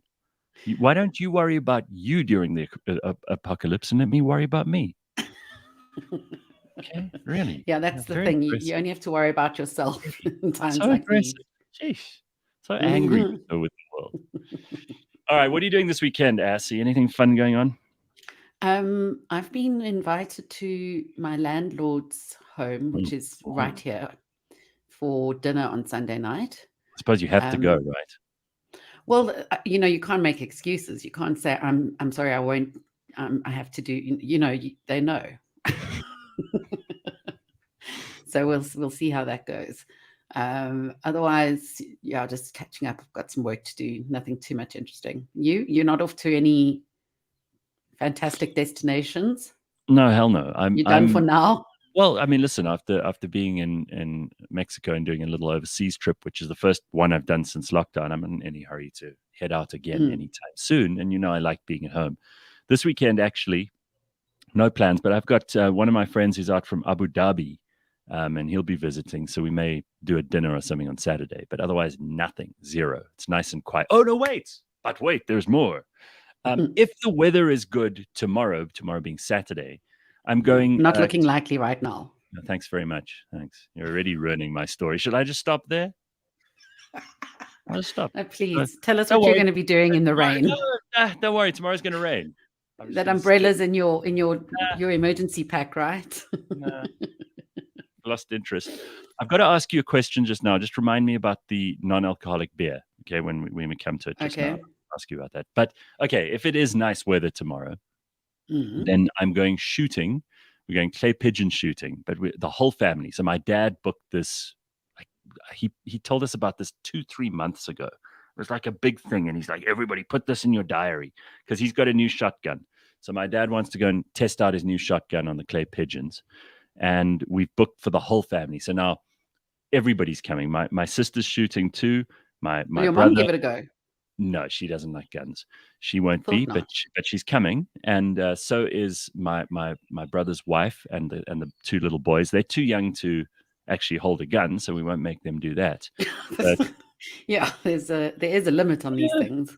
But we want them to also see how it all works, without so they're not afraid of them, because a lot of people grow up afraid of guns because they only really see them in ugly situations. And you've got to know that it's not the weapon that's bad, it's the person that handles it badly that's bad. So there's a bit of fun in that, but it'll be a nice sort of family day out, which I'm looking forward to tomorrow. Well, you can still shoot in the rain. I mean, what did people do when it rained? You still had to shoot pigeons, right? It's not very pleasant, but yeah, I suppose. Listen, in some countries it rains all the time. In some cities it rains all the time. So if you want to do things, you just have to do it in the rain. But we'll see. Basitsana also pouring, water on my fire here by saying it's going to be pouring with rain all weekend. So, well, we'll see. All right. Yeah, let's see. Very good. So that'll be a fun way to spend the Saturday. Yeah, looking forward to it. Do you have to go to some sort of estate or like there's a place where we go. They supply the ammo and everything else, and you actually get breakfast there afterwards. It's a really nice thing to do. Do you eat the clay pigeons you shot? Yeah, because they taste great. It's like eating why don't I eat the cup instead of drinking my tea this morning? A bit of muesli. Oh, that's good roughage. No, but we don't like shooting actual living things, but it's fun to do this. Yeah, I think that sounds pretty great. Very cool. And it's only because my dad wants to break in this new shotgun of his. That's all he cares about. So you can take your own... Not because he wants to spend time with the family or anything. No, he's just worried about the gun, but he doesn't want to seem like a madman pitching up with his own weapon. Don't you guys all want to come while I shoot my gun? Yeah. Oh, sure, Dad. That sounds fun. So what did you say? We? So you can take your own weapon, right? Yeah. It's got to be a shotgun because it's a clay pigeon range, but I don't have a shotgun of my own, so I'll just use whatever they've got there, and they've got their own. You don't have to take. All right, let's talk to Claudine. We haven't spoken to Claudine for ages. She's now Claudine Herman. She used to be Claudine Ullman. She only had to change those first 3 letters, really, of the surname, which is, I mean, isn't that convenient? You only had to change 3 letters. How lucky for you. I couldn't even be fancy and double barrel. Ullman No, I mean, that sounds terrible. You know, can I tell you, Gareth, what I wanted to do was I wanted to keep my surname because I was like, I'm a feminist and I'm an artist and this is my name. And then I found out that my husband has a Schengen, like my husband doesn't need Schengen visas or whatever because of his passport. The next day I was in Home Affairs going, where do I change? Where do I change? I never have to worry about a Schengen visa ever again. So it's worth it. Yeah. Well, it's very nice to see you again. We used to have you on. I've missed you. I know. Gareth and my son are probably the only 2 people I would wake up at this ridiculous time for. How old is your son? He's a year. Just laughing at your title. Sorry. I put up. Claudine, I just called you Claudine Ullman Herman. I'm screenshotting this. This is hilarious. I'm changing my handles. Okay. Claudine Ullman Herman Sherman. Yeah, that's the name. Oh, I love it. So you are a South African comedian. You've also been well known to our Cliff Central audience because you used to do a show on Cliff Central where you bring in all these people who would do improv, right? The jittery citizens. And yes. And how is that still going? Are you still doing all that improv stuff? Totally, we're still going, but we are evolved. We've had to, like everybody, you know, do things on the internet and change things up. And now we're doing like a lot of corporates and a lot of corporate training and things like that. That's our main focus. But we're slowly getting back into live shows and the whole troupe has changed. It's just, very exciting. Very, very exciting. What I've always liked is that the improv people, you're called a troupe. Which is funny. Yes, like monkeys. Yeah, exactly, like monkeys. TROUPE, a troupe. Because we are total clowns. Absolutely. And you get people to do ridiculous things. I mean, in improv, you have to, right? So you never know what's going to happen. The whole idea there is that you try to be funny and entertain an audience with whatever they throw at you. What was that show, that brilliant show? Whose Line Is It Anyway? Yes, Whose Line Is It Anyway? I mean, parts of SNL. Curb Your Enthusiasm. Oh, I love that. So this is amazing because you reference one of my favorite shows ever in the whole world. And it's just I think it just won some more awards and it's on to season, 14 or something because it's so brilliant. Larry David, apparently what he does is he tells the actors, here's the general idea. This is how I think it'll go, but we've got to end with this. He just tells them how it ends. And then up to that ending, they can do whatever they want. And they're all so good at improv. They probably have to do a few takes to get the best one. But they're so good at improv, and these people are so experienced that you can imagine having Jeff Green and what's his wife, Susie. She is such a great actress, that woman. And Larry himself, and people like Wanda Sykes comes in every now and then. And oh God, there's some. Who else is in there? Who is Marty? Richard Lewis. I mean, honestly, the cast is incredible. The cast is incredible, but it's not even about like the cast. Like, he gets these well-known improvisers and people who are amazing at improv, but it's just the freedom that these actors have to play and be silly and be really funny. And when you give actors a structure, trained actors, a structure, and say, go wild within that structure, Curb Your Enthusiasm happens. So it's like just the most genius concept, really. All right, so let's go from a genius concept to something utterly ridiculous. Why are you entering Mrs. What are you doing? I gotta ask you, tears in my eyes. So I'm not a person who understands pageants, right? I used to get it like back in the days of Miss South Africa, where we didn't have any sexy things on TV at all. Like the sexiest thing on TV was like nut for a nut. You'd have to go to the extravaganza to see like some sexy stuff. We couldn't schlep all the way to Sun City. So like your mom used to send you to your room when the swimsuit section came on. Right.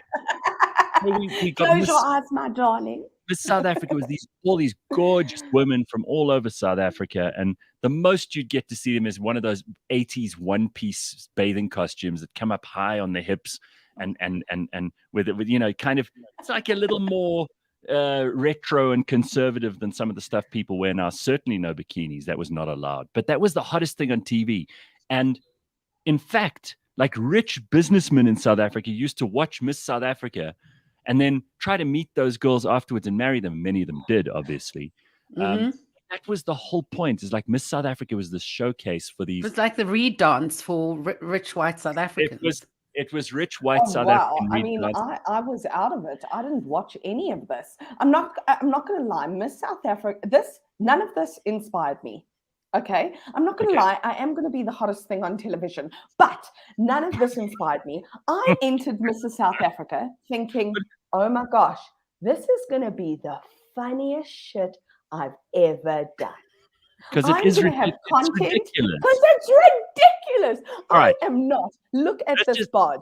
You can't see, but don't do that. We're going to get cancelled. We're going to get cancelled because you're now you're using your body to sell yourself. Let's just talk about Mrs. South Africa is completely different to a beauty pageant. It's not a beauty pageant. Yes.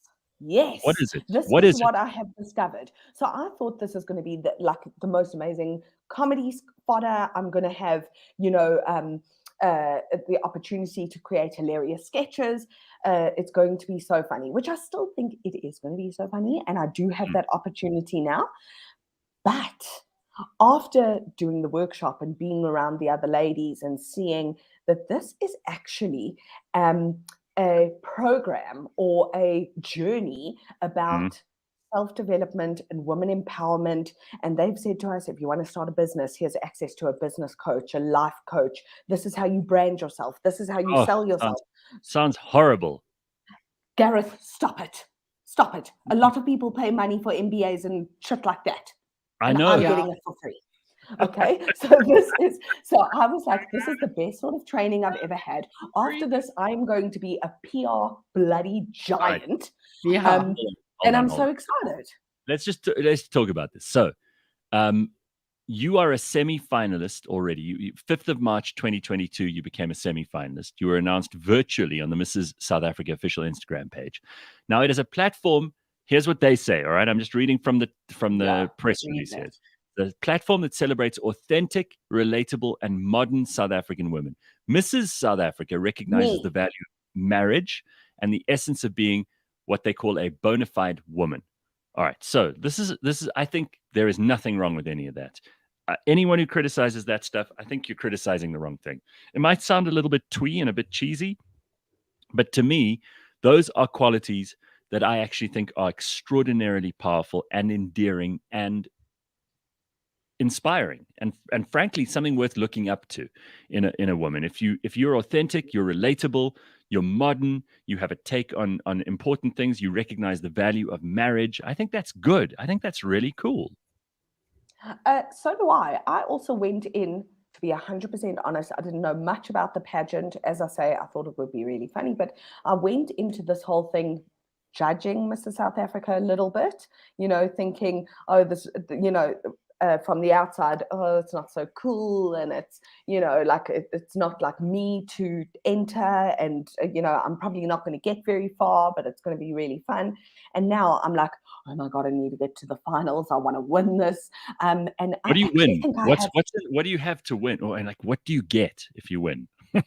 I mean, obviously you get like loads of like PR, and you get, you get the car, and you get the makeup, and you get all the, yes, you get the car and the makeup and all the glam, awesome things, which I'm really excited about, because honestly, You I want think I free have shit. a chance of winning the. First of all, I want free shit. I'm Jewish. This excites me beyond. I can't tell you what this does to my Jewish heart. Okay, my heart is like pounding out of my chest. I've never had so much fun getting so much sponsored stuff in my life. Amazing. So I'm so excited. But I honestly think I have a shot at this. Amazing. You know, it's like it's insane. What do you need? It's insane. What do you need? How do we so how do we shift the balance so that you win this thing and we don't get you into trouble by kind of, because now I don't want all the other Mrs. South Africans coming to me saying, we also want to be in your show because that Sherman Herman woman got on. Sherman Herman was on there. Okay, so this is how we get me to the top. Okay. I am posting my journey like it's nobody's business, people. Okay. It's all over social media at Claudine Comedy. Okay. So if you follow me on my journey, and just support me through this, I kind of tell you when I am needing support and when I'm like, guys, come on, get voting for me, or I still need a silver sponsor. If you run a small to medium business enterprise, please back me on my journey. But those people have no money, but okay, we'll see what we can scrape. Yeah, we'll see what we can do. But basically, if you are following my journey on Claudine Comedy, you are supporting me and you're telling me you've got my back, because that's all you can do at the moment, really. So what are the other women like? And you can't be horrible about them, obviously, because that would be in very bad taste. I can say whatever I want. Are we talking about like a bunch of putzfraus who are like they're angling for like free kitchenware here? Or are we talking about, a bunch of women who really are just, I don't know, they're looking for attention? What kind of people are we recruiting? What sort of women, what quality of women have entered this competition? Okay, so this is really, I know we all talking cheese and whatever. I just want to throw this in before you even answer. I've met people who are professional pageant enterers. Competition enterers. I was going to say, but I think one of the rules is that you can't be a previous Miss South Africa, right? Oh, that I don't know. I don't know. The other rule, and this is the only reason why I don't like Mrs. South Africa, is because you're not allowed to be divorced. Yes, you can't be divorced and remarried. Still not. Okay. Okay. So you can have any sort of body you want. Mm-hmm. This is my body. You can have tattoos. You can have whatever. So there are a whole mix of humans. You do get, the gorgeous model, looks 35, even though she's 108. Is there an age limit, by the way? 55. Oh, it's you've gone like 55. You're over it. Yeah, by the time you're 56, you're dead. I was gonna gender identify as a woman and enter, but I think 55. Well, wow, Gareth, you're out. I mean, come on, you're out. But anyway, there are some gorgeous models. Some people who you would expect would be in this competition, but and this is going to sound cheesy and whatever, there are so many inspiring, incredible, powerful women that even just to like surround myself by women who believe in themselves and have their own businesses and are doing this to, help their businesses and empower other people. And these are not slackers. These are not a bunch of people who are just looking for attention on like media. No, you can't be. You can't be, because it's so much work. It's really so much work. So what do you have to do? Do you have to go around and get sponsorships? And then what happens to that money? Is it go to charity? No, it doesn't go to charity. They're very clear. They say we are a business. It goes to us. It goes to the business. This is how the business makes money. But you can only raise a certain amount. So you can't go, I raised 565,000 million rand. You can't buy the crown. But it's a lot of work. And what it's actually teaching me, like getting sponsorship, is it's teaching me to believe in the Claudine Sherman Herman brand, right? But also teaching me how to sell myself and have other people believe in that brand, which is really powerful for me, because I didn't have that before. I'm feeling very good about this for you, but I don't feel like there is an equivalent for me and Leigh-Ann. She's divorced. I'm a man. Like, what can we do? No, you guys are screwed. I could have told you. No one gives a damn about us. We are on our own. I'll tell you what, Leigh-Ann and Gareth, when I win, I'm going to come back to studio and I'm going to put that crown on both of your heads and my sash, and we are going to sashay. Yeah, I don't want the crown and the down sash. The bloody I'm studio. Okay. I'll tell you what, Congo Chris asking a very important question here, since it's Mrs. South Africa. I'll train you for the ironing board round. Is that important? The ironing board round. Well, let me tell you something. I also thought there would be an ironing board round, and actually, I'm taking that ironing board round and I'm turning it into something really bloody cool. So, I mean, it's not the usual pageant. It's not, there's not, and it's not also like a pageant about housewives. Like, nothing wrong with a housewife. I mean, a lot of our listeners here this morning, a lot of our listeners are very complimentary about a certain view they have of womanhood. Corona's Boring says, as Mrs. South Africa, I would like to thank all the brides who wore silver to match the appliances. See, there's a lot of forward thinking, very much totally non-chauvinist stuff going on here. That's just great. Good. This is what it's about, actually. This is what it's about. Being lighthearted, looking at it from a different angle. I love it. I bloody love it. Let me be serious with you for a second. You've become a mom, and how's motherhood, and how well does motherhood factor into this whole Mrs. South Africa thing? Because is that an advantage? I don't know. I think it's actually an advantage not to have a child, because then you have time to work and do this thing. I couldn't be more in love with my son. I gave birth to my soulmate, which is not common, I will tell you. Careful now. Starting to sound like a nutcase. He is a nutcase. He's a total nutcase. I'm talking about you. I'm talking about you, Claudine. I know, and I know. I am a nutcase, and my son is a little me. He is a little nutcase, and I couldn't be more obsessed. But I do think it's an advantage not to have a child or not to have any children, because then you have time to deal with your own stuff. And we had Tumi Morake on earlier this morning. She says hello. She sends lots of love. She was telling me that she's really pissed off with how comedy is going at the moment. That there's, people don't. They try to find things that are not acceptable to laugh at. Society at large now. We're not talking about comedians. Instead of finding things that we can laugh at. And I mean, I wouldn't have had you on to talk seriously about Mrs. South Africa if that was all we were going to do. And there are serious things about it, but we also don't take ourselves too seriously on this show. What do you think is happening in comedy? Yeah. I get what Tumi is saying. No, I get what Tumi is saying in terms of, we have spent 2 years now in a global pandemic, craving laughter and just needing to be uplifted in some way. And I think we can choose to really focus on what Tumi is saying and choose to laugh at what is not funny or whatever. But I think we are slowly shifting back. It's just what's frustrating for me is how slow the shift is, but slowly shifting back to going, we need comedy. Let's support our comedians. Let's be there for our comedians. So the shift back to opening up the comedy clubs and getting back into it has been really frustrating. But we need it. We need what it. About the types?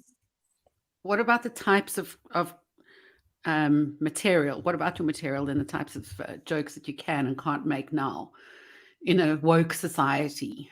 And how much that has changed? Yeah. You have to check yourself before you wreck yourself. Everything I write, do, say is checked by my fellow comedians who are like, you're about to get cancelled, babe. you know. So absolutely, there is a huge censor on what we are saying and what we are doing, and I feel even more so in terms of like now me being in Mrs. South Africa just because my platform's a lot bigger. I just found this picture of you with your legs so up. awesome. I mean, that's an extravaganza photo. That could make that. I could get into Sun City with that.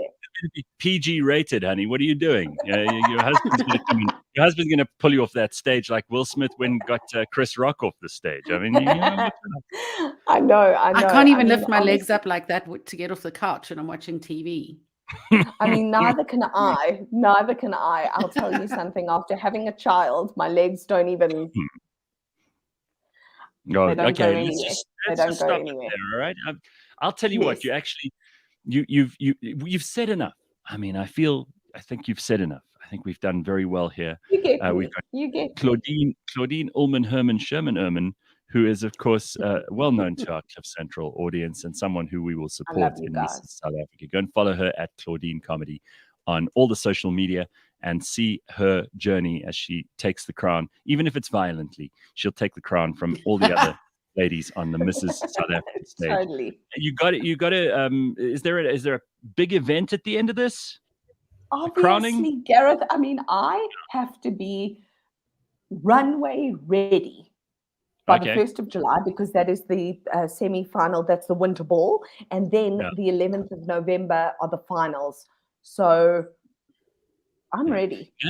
None of that breaking a heel or falling on the stage nonsense. You practice it 100 times, all right? Practice your wave. Practice your wave like this. You got to wave like that. I've already got it. Okay, good work. There we go. Nice work. You guys are amazing. Good luck. Be good, babe. Thank you so much. Bye-bye. Mrs. South Africa. That's what she's going to do.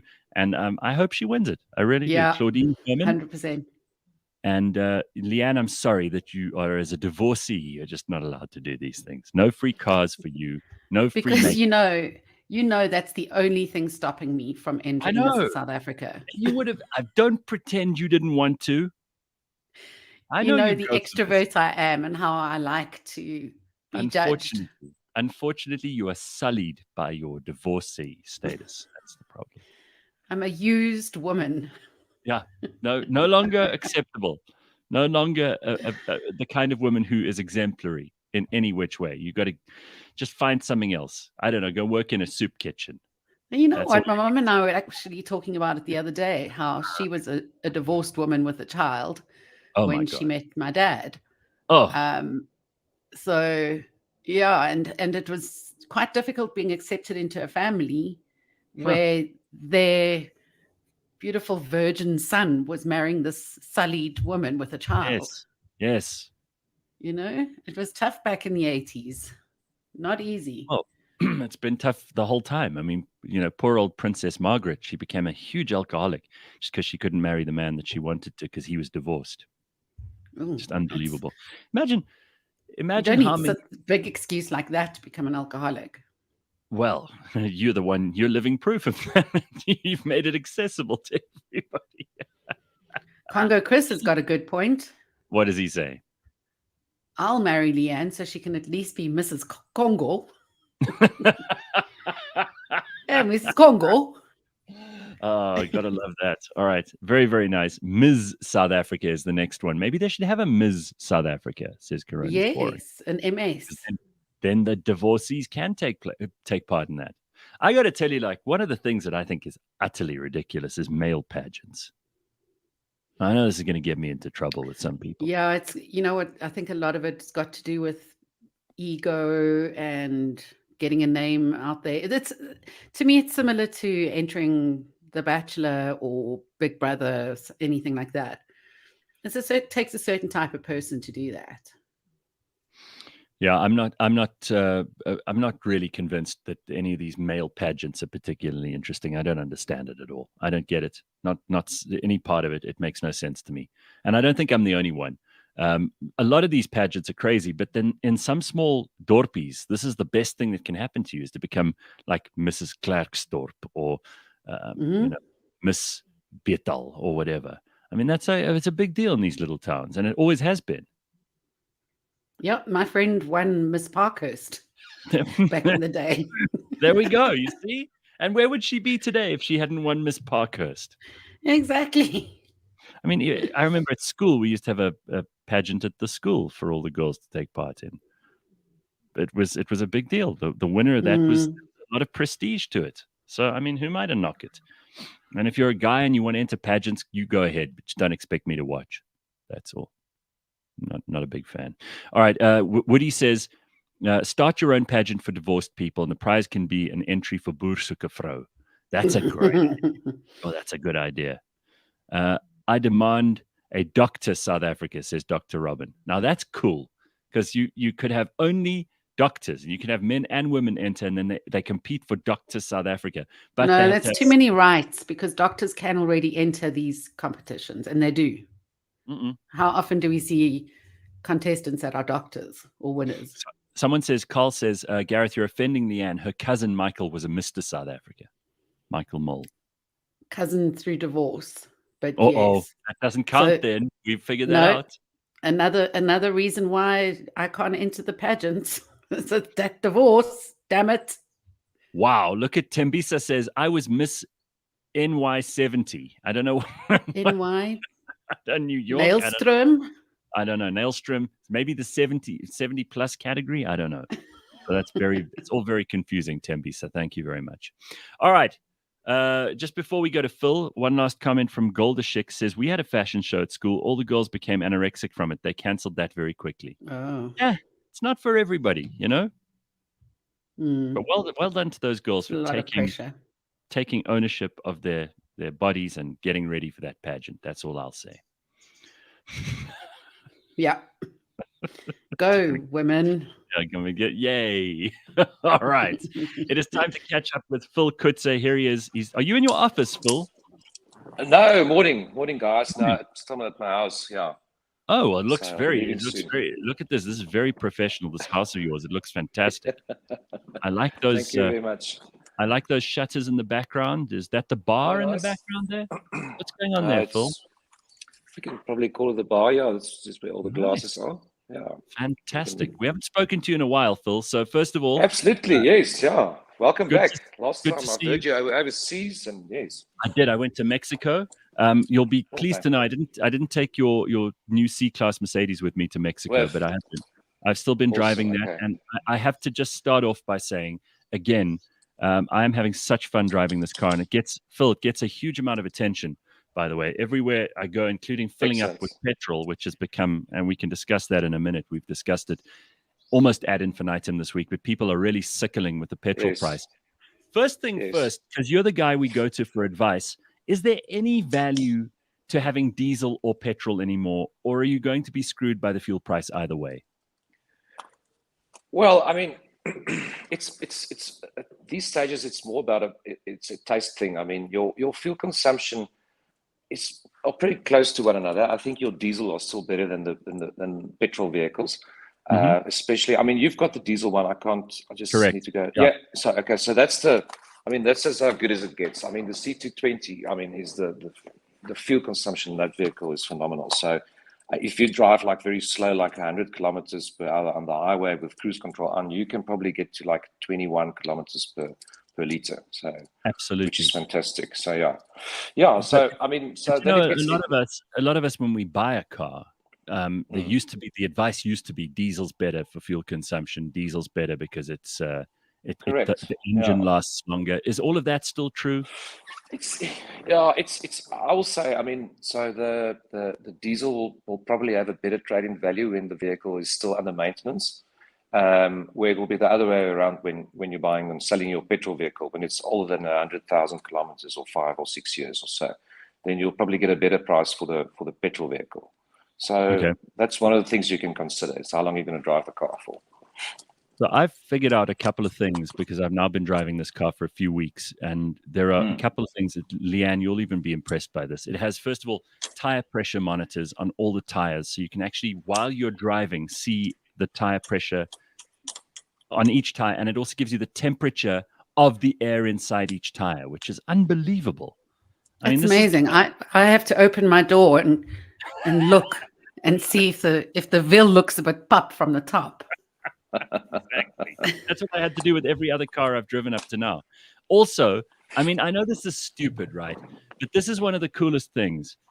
You can change the color of the lights inside, and you can make it match the whole dashboard array. You've got, like, first of all, this screen that looks like an iPad. And sorry, how do you find it? How do you find a screen? Is it convenient for you to use while you're driving? Phil, any Because that's car new. That's brand new now. Yeah. It's phenomenal.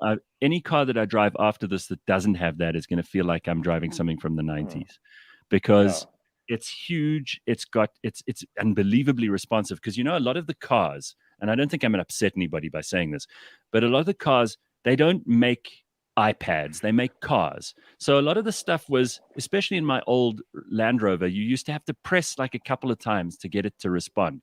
In other words, it had almost like an old school touch screen, you know, like those ones that we used to have that were a bit soft to the touch. This is like an iPhone. So it's responsive. Yeah. And it's incredibly intuitive. First of all, when you get in, from a safety point of view, because if you use the Mercedes app, which I've got, thanks again to you guys, Reynard helped me install that. So when you get in, you can actually put in a PIN code, so it knows it's you. Then it goes to your seat settings, your temperature settings, your sound settings, everything. It's out of this world in terms of that. Which brings me to my second point that I wanted to talk to you about. I managed to talk my business partner, Rena, into buying a car from you. It didn't take much convincing because she knew you already. But she bought a brand new car from you guys. And first of all, you explain what the car is, because you'll know that better than me. And then I'll give you a little insight into her experience of buying a car from Phil. Because if you're on the fence, this will convince you. Sure. Yeah. I think Rena was lovely to deal with. It was very easy. She had an idea of what she actually wanted. So, I mean, it was easy to narrow it down on what the requirements was. So it was easy to deal with her, and it's one of her easiest customers. So yeah, I mean, Rena went for a test drive, and then it was done. So yeah. Yeah, but let's she's got a lovely put this car. in perspective. I mean, first of all, she didn't have to leave the office. She arrived at the office one morning. You guys brought the car to her. And I know this is not just because of her. You do this for all of your customers. So the car arrives at the office. She leaves her car there, drives it for like a week, decides that she likes this car, comes back to the office. Someone actually arranged the license plates. They were put on there in the parking lot. She didn't have to leave the office. She signed all the papers. She gave you guys all the information that you needed. You gave her all the information she needed. You had a guy come around and show her how to use the system inside. And it was all done. She said, I've never, ever had to do this before. You used to going, and I've always been used to going to a showroom. Then you have to sit there. And I mean, this is why, even though you guys are based in Ermelo, you can do this all over the country, right? Sure. Yeah. You can do this to anyone. If someone's listening in Cape Town now. Yeah, I think the whole motor industry is changing to an online experience as well. I mean, you can do so much now. I mean, we can do a video call of the vehicle before going into a showroom. We can do all the paperwork, quotations, offer to purchases, everything online. It's luckily we've got those cars that can help us in the big cities with registration and licensing, which also makes it easier. It's such a hassle now to go and stand in queues there and wait for hours to get those documents. So that really helps and make the process smooth and easy for the customer. Yeah. Superb. I mean, listen, I haven't bought a new car in a long time, and I haven't had friends who have. And these days it can be a whole lot simpler. The systems are so much better, and it's also great to see. It's great to see a level of personal care and attention, because that's what makes the difference now. I mean, you could go online and you can find a car and you can find a price. Let's not kid ourselves. People are doing that anyway, right? That's what George makes his money out of. But absolutely. But you guys deliver, and I think this is amazing. A level of service which is just incredible. By the way, I follow you on Instagram, DeWitt's Motors, and you were filming something yesterday. Do you want to tell us what that's all about? So I came back. We were with Mercedes in the UK. So I came back yesterday afternoon. So I saw that as well on Instagram. So I still need to find out what the guys were doing. What were you doing? I'm also interested. So yeah. What were you doing in the UK?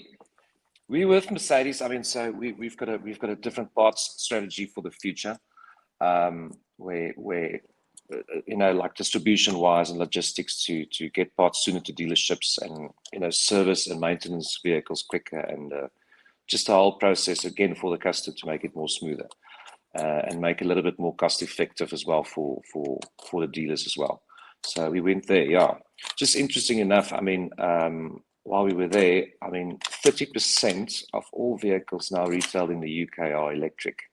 So 30%, it's just 30. 30%. Yeah, well, so 1 out of 3 cars, and that's with a very limited range as well. So it's unreal what's happening there already, and so I mean, we've got way less than 30% of our vehicles available that's electric. So I mean, they're still all coming, but still, it's already 1 out of 3. So yeah, can't wait to see what's going to happen. Yeah.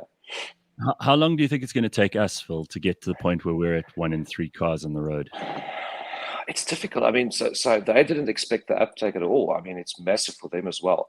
I mean, the places we were, I mean, in London and so forth, I didn't see charging stations all over the place. So I guess most of the people got it back at home, charging overnight or in the evening. Or maybe, I don't know, maybe at work when they're driving to work, maybe in basements, or so they're more kitted out there.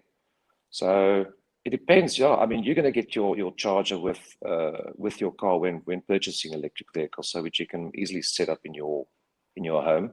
So yeah, I mean, then the $1 million question is, are we going to have power to charge it? But I suppose, I mean, there's some ways around it as well. Yes. Well, it's fun. It's funny. They are putting up these charging stations all over the place. In fact, we get regular updates because George Mienie is such an electric vehicle fan, and he tells us about how they're installing these charging stations all over South Africa, and there'll soon be as many of them as there are petrol stations, and then people won't have to stress about that range thing, which is still the only issue at the back of people's minds that bothers them. Yeah, absolutely. I mean, I think another thing that you need to take in consideration is the type of station they're going to put up. I mean, you get AC chargers and DC, and obviously there's a time difference on the charging time. So if you can sleep over on your trip, I mean, that will make it way easier. But if you need a fast charging, like let's call it between 30 minutes and an hour and a half, it's going to be a different charging station, which is also way more expensive than the AC ones. So yeah. So and have sales picked up this year? Because obviously there were those delays. Because every car manufacturer in the world has been stuck because of these microchip. Unreal. But chip issue, yes, yeah. It's picked up. So yeah, I think it's going better. I mean, on passenger cars as well as commercial vehicles. I mean, commercial vehicles is also a big part of our business. So and just interesting. I mean, with the whole Russian war and all. I mean.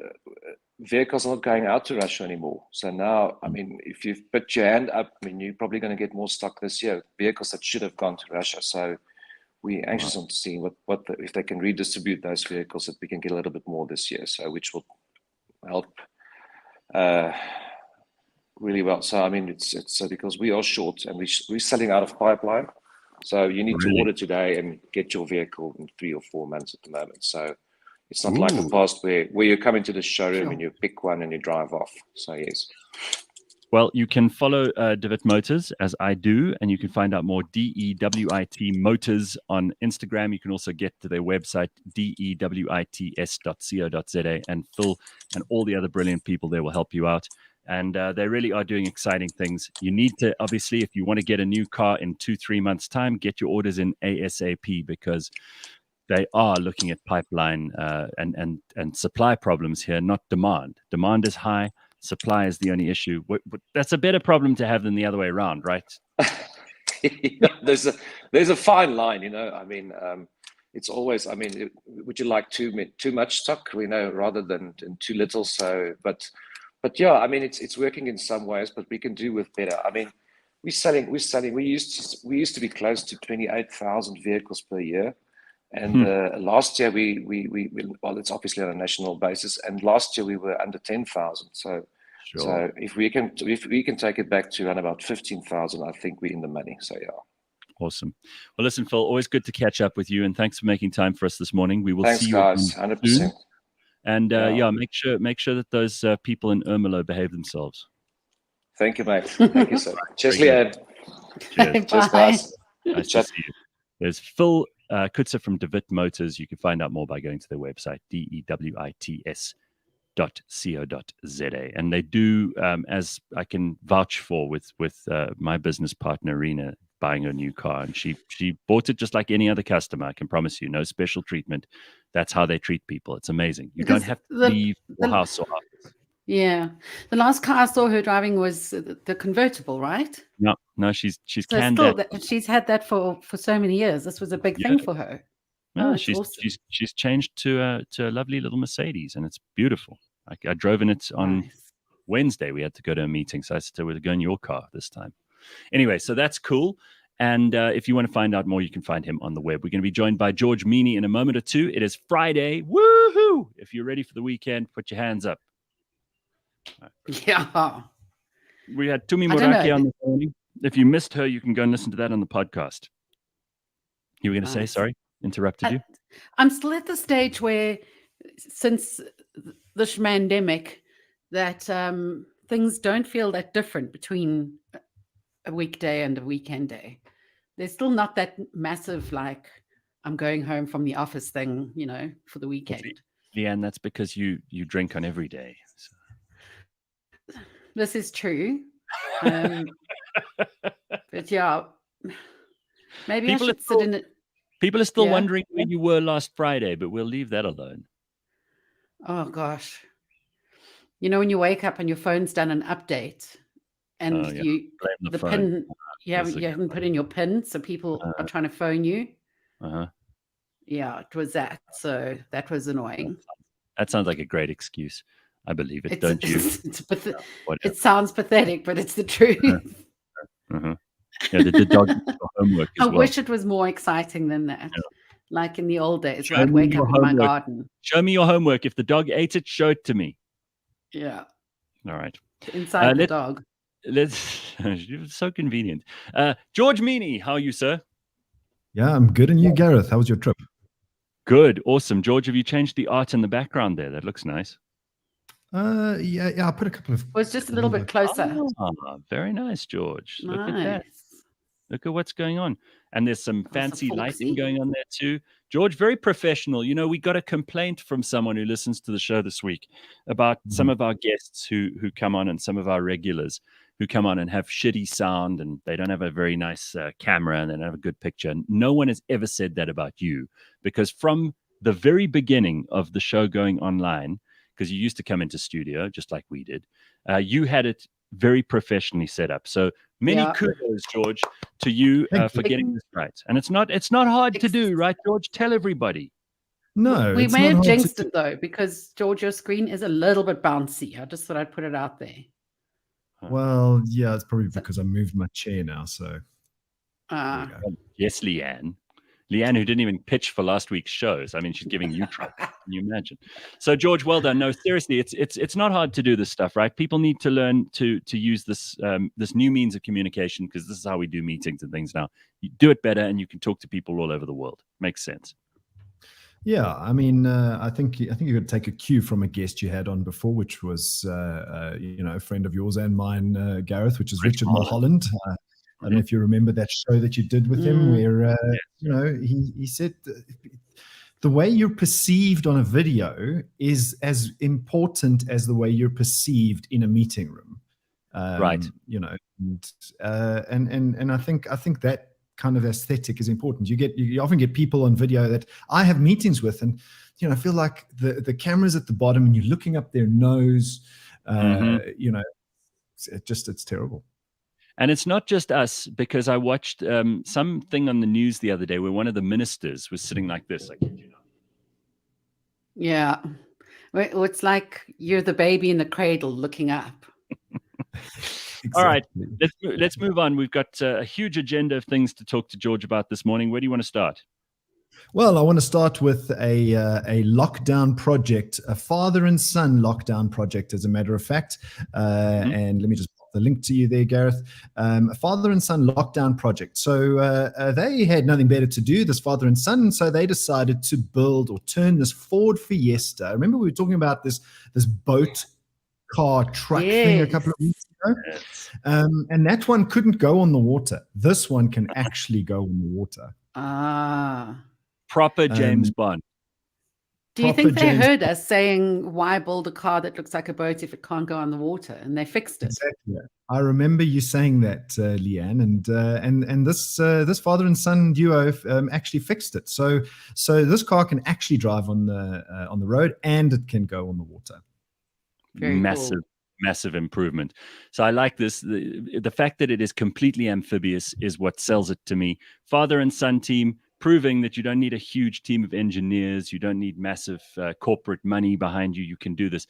Ladies and gentlemen, the ingenuity of humanity is best displayed by examples of this kind of thing. And I mean, you could have chosen a better car than a Ford, but what am I? Well, yeah, there we go, I suppose.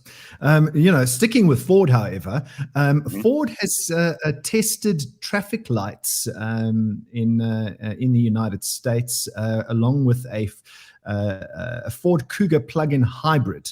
So what the principle was is that they're trying to create this Internet of Things environment where emergency vehicles can talk to traffic lights and clear the path for emergency vehicles, which I think is a brilliant concept.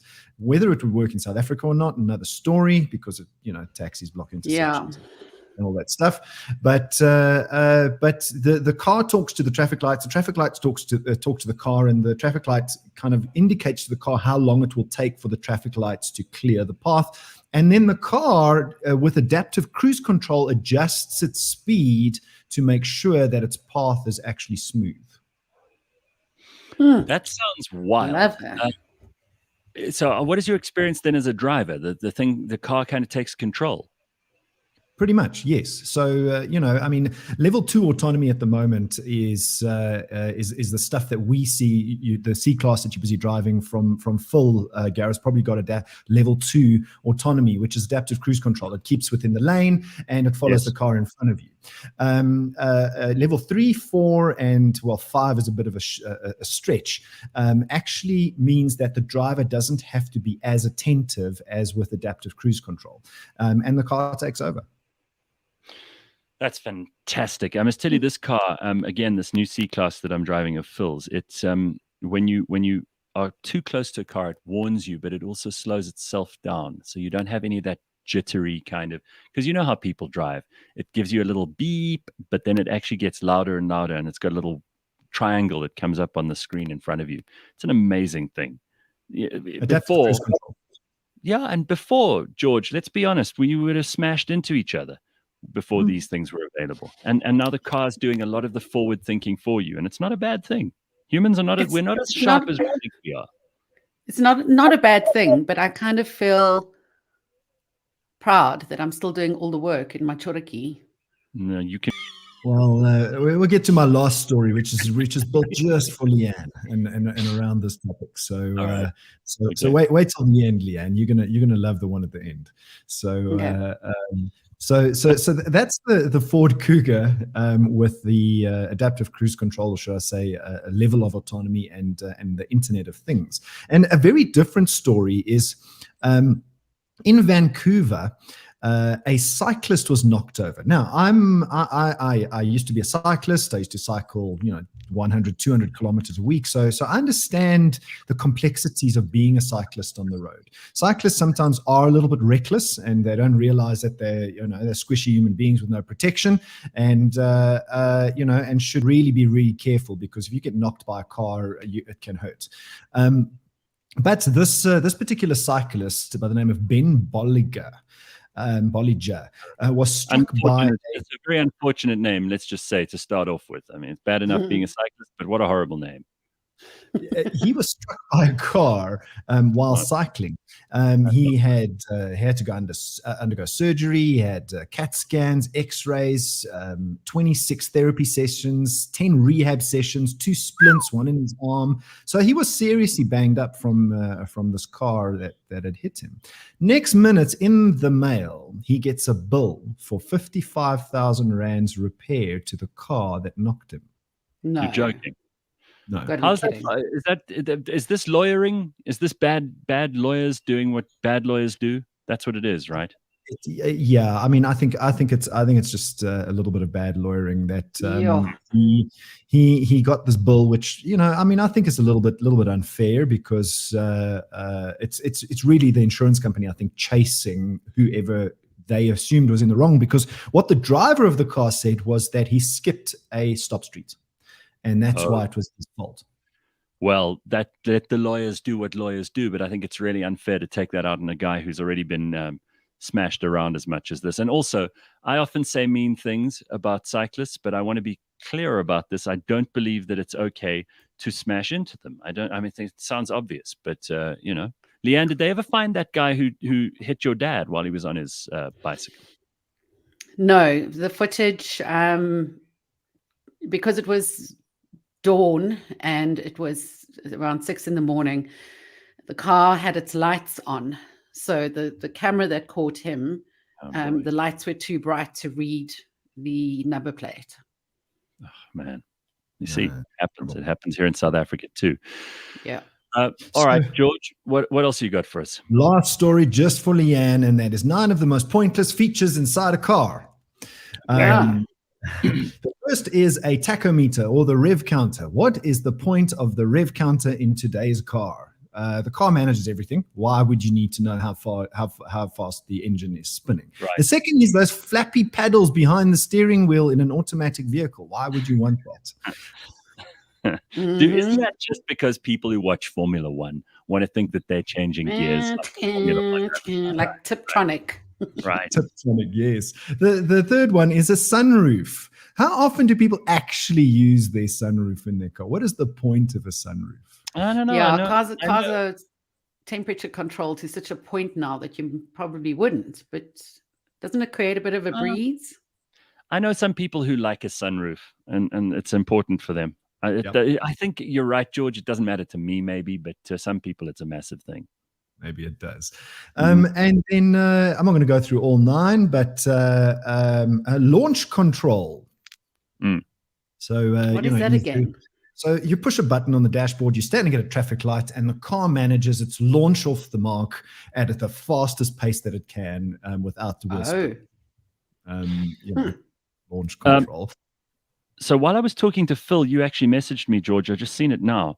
With the touch screens that I was trying to articulate in my sort of baboon Neanderthal way, because I don't know any of this stuff. You have the terms that you can actually understand here. So there are 2 kinds of systems for touch screens. So explain this to everybody. So the old system for touchscreens, which you still see in the banking environment to a large degree if you go to an ATM, is called resistive touch. So you have to actually put pressure on the screen in order to get something to happen. It's pressure based, whereas Apple actually made it popular with the iPhone, and it's called capacitive touch. So you can touch it very lightly and it still works. Okay, see, we learn new things every day. And let's take out all those stupid things from cars that we don't need and keep putting in the things that we do, because they're becoming very advanced, and it is more exciting than ever to be in a new car. If you see the difference between what we were driving like just 10 years ago and now, it's just phenomenal. Exactly. And I meant what I said, George. When it comes to the electric vehicles, you're like the biggest disciple of all. You keep us informed on that front too. So it's good to have those updates from you every week. Yes, and watch this space, because I'm going to get to drive the Audi e-tron GT soon. I'm looking very forward to. That's amazing. Right. Have a happy weekend, everybody. We will see you on Monday. Make sure you're up early on Monday morning. We start the week properly, and you can do it with us at cliffcentral.com. Of course, Mondays are big because we've got Collectomania and Dr. Hanan, so we're looking forward to that. Enjoy the rest of your day, and we will see you on Monday.